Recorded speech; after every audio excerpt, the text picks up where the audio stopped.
પ્રવાસ પાટણ સોમનાથમાં ડિમોલેશનનો વિરોધ થઈ રહ્યો છે। દબાણ હટાવવા આવેલા અધિકારીઓને લોકોએ રોક્યા। સ્થાનિક શ્રમજીવીઓએ રસ્તા પર બેસી વિરોધ નોંધાવ્યો। આકરા વિરોધના પગલે તંત્રએ ડિમોલેશન અટકાવ્યું। ધારાસભ્ય વિમલ ચુડાસમાએ કલેક્ટર પર નિશાન સાધ્યું અને કહ્યું કે કલેક્ટરે દાદાગીરી કરી અધિકારીઓને મોકલ્યા। કોઈપણ પ્રકારની નોટિસ વગર ડિમોલેશન, ઘરમાંથી વીજળીના મીટર કાઢી લેવાયા છે। 70 વર્ષથી અહીં લોકો રહે છે, વેરો પણ ભરે છે। ભાજપના ઇશારે કલેક્ટર કામ કરે છે।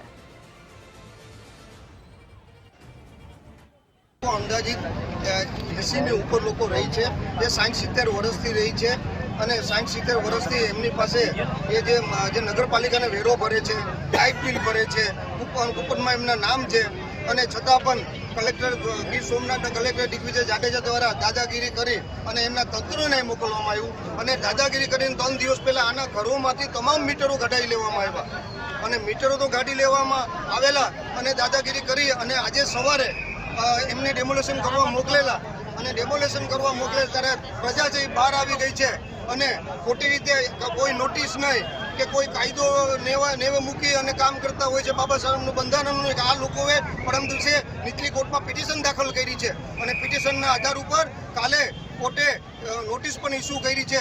એ મામલેદાર હોય, કલેક્ટર હોય કે પીજીવીસીએલ હોય, પોલીસ તંત્રને મેં આવીને પૂછ્યું કે તમારી પાસે ડેમોલેશન માટેનો ઓર્ડર છે, તો પોલીસ તંત્રએ કીધું કે અમારી પાસે કોઈ ડેમોલેશન માટેનો ઓર્ડર નથી।